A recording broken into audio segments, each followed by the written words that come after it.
não admitem transação? Pela própria natureza. O exemplo que eu dei aqui foi o da fazenda pública. Se eu sou advogado da União, eu tenho que cobrar um imposto. Para que o ente público abra mão de um bem, não é? Isso é um bem, dinheiro, não tem que ser por lei? Então eu estou te cobrando o imposto de renda. Eu posso, como procurador da fazenda, chegar numa audiência e dizer, olha, tá bom, juiz, ele está devendo 100 mil reais de imposto de renda, mas eu aceito 40. Pode? Não pode. Então para que a gente vai marcar audiência preliminar? Pela natureza desse direito, ele não admite transação. Aí, se a fazenda pública quer conceder um benefício fiscal, como o refis, que acontece de vez em quando, o que ele tem que fazer? Ou baixa uma medida provisória, que acontece muito, ou já vai direto para o projeto de lei. Aí tudo bem, mas aí é feito administrativamente, né? Não judicialmente. Tá? Outro exemplo, você está discutindo paternidade, investigação de paternidade. Aí chega no curso do processo, antes da produção da prova, vamos fazer um acordo aqui?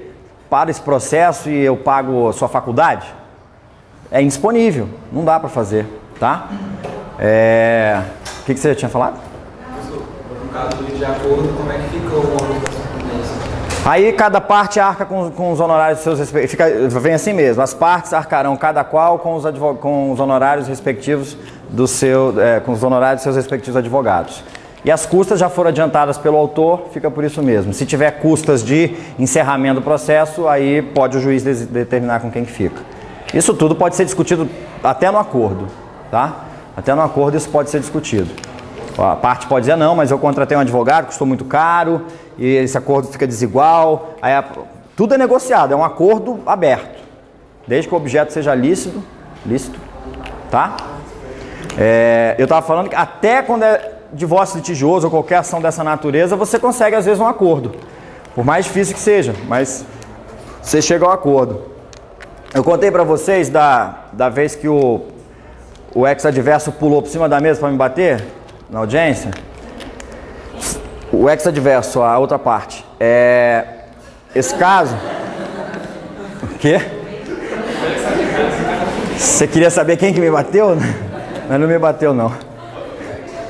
Esse caso foi o seguinte. Diretor aqui da faculdade, eu fui estagiário dele, né? E... na época, o pai dele foi o primeiro juiz de Brasília, então a família dele é uma família muito tradicional de Brasília. E aí eles cresceram conhecendo as primeiras famílias grandes de Brasília. Então um dos médicos mais importantes daqui, os mais antigos, mais ricos, esse cara, da noite para o dia, resolveu largar a família, constituiu uma nova família e ficou a esposa e 2 filhos e uma filha, né? Por um lado, largados lá, e ele com a família nova. Essa família nova era uma mulher mais jovem e uma filha que era inclusive advogada dele, estava na audiência, era enteada dele. Aí, como o Túlio era amigo da família, a menina, filha, procurou o escritório do Túlio, pediu para ele representá-la. E ele ficou meio assim e falou, poxa, mas eu conheço seus pais, né, amigos dos meus pais, vamos fazer o seguinte, eu vou colocar um advogado que eu confio para cuidar desse processo para você. Aí ele já tinha apresentado na verdade a gente estava como réu, então era contestação e uma reconvenção. Qual era o caso?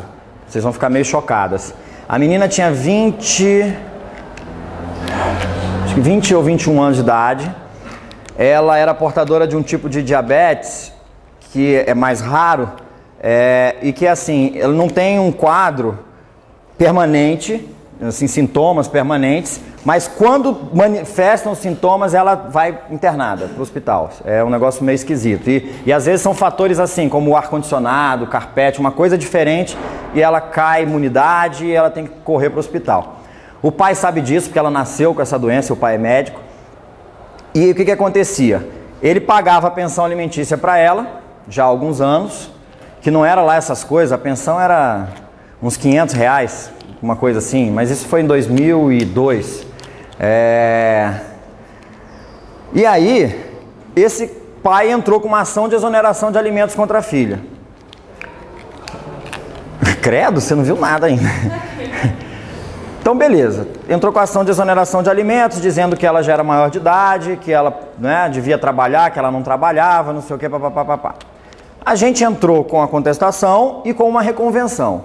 Contestamos o pedido dele de exoneração daqueles alimentos que foram fixados lá por ocasião do divórcio, que são alimentos em razão da menoridade, e entramos com a reconvenção pedindo alimentos, aqueles alimentos de auxílio mútuo entre familiares, aquele que avô pode pedir para neto, pai pode pedir para filho e assim por diante, né? Marcam a audiência de conciliação. Chega na audiência, esse cara é descendente acho que de libanês, família bem... Eu sou descendente de libanês também. Mas esse é daqueles que é fisicamente mesmo, que é bem brigão. E eu fui para a audiência, encontrei a menina lá no fórum, no corredor do fórum, e cheguei para ela, falei, e aí, seu pai já chegou? E ela estava nervosa e andava de um lado para o outro, e o que está acontecendo? Calma, é só uma audiência, a gente vai fazer um acordo aqui, vai dar tudo certo.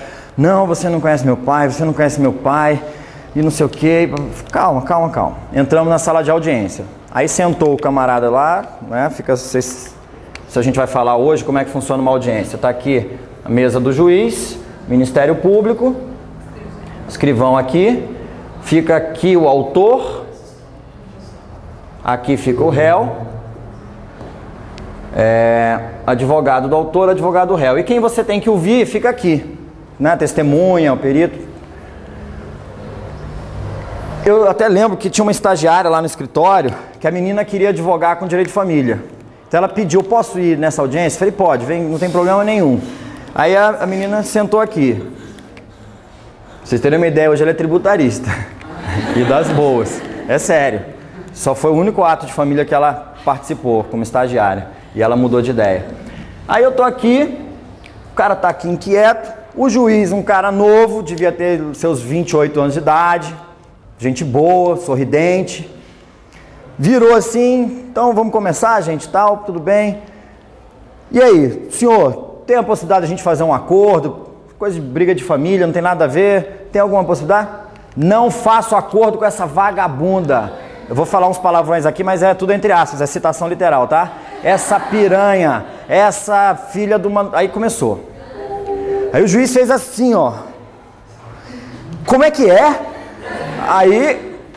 acho que o cara achou que ele não tinha ouvido, porque ele repetiu tudo de novo. Isso mesmo, não faço acordo com a... Aí o juiz meteu a mão na mesa, falou, o senhor me respeite, o senhor está em juízo, se o senhor não se moderar, eu vou mandar prender o senhor por desacato. Aí deu uma dura nele, aí o cara não sei o que, aí a enteada dele ficou puxando ele assim, calma, deixa que eu falo, não sei o que, tá. A menina aqui do meu lado começou a chorar. Aí, aquele clima meio assim, aí o juiz... O senhor agora fale as suas razões com moderação. Aí ele falou, essa menina não quer nada com nada, essa menina só quer saber de passear, de ir pra boate, de não sei o quê. O azar que ela deu, uma vez ela foi pra uma boate e não tem aquele negócio de identificar, da identidade, tinha acabado de começar esse negócio. Ela não perde a identidade dentro da boate para azar. Aí pegam a identidade, pegam o telefone, que a gente dá, né, o número da identidade, o telefone, e ligam. Só que aí o telefone era da casa dele. E aí quando ligaram, falou, aí o cara já falou, fica bêbada pela rua, perdendo documento, e não sei, olha a viagem. Enfim, aí a gente foi levando a audiência, vocês verem o que vocês vão ter que passar ainda, né, na vida. Fomos tocando audiência, ouvi um, ouvi outro, aí eu falei que ela tinha doença, tudo mais, que ele era médico, que ele sabia dos sintomas, tinham laudos no processo, que a gente tinha juntado, a gente colocou, mostrou que ela tenta trabalhar, só que aí ela está trabalhando, de repente começa a crise, ela vai hospitalizada, não sei o que, demitem ela, é difícil ela manter, faltava acho que 1 ano e meio para ela se formar, alguma coisa assim, e aí a gente ficou discutindo uma tentativa de acordo, o Ministério Público começou a propor. Então vamos fazer o seguinte, até ela se formar, 1 ano e meio é o que falta, então 1 ano e meio ele mantém. Eu falei, não está um bom acordo, porque, aí eu falei para o juiz, falei, Vossa Excelência mesmo, se formou e já estava empregado?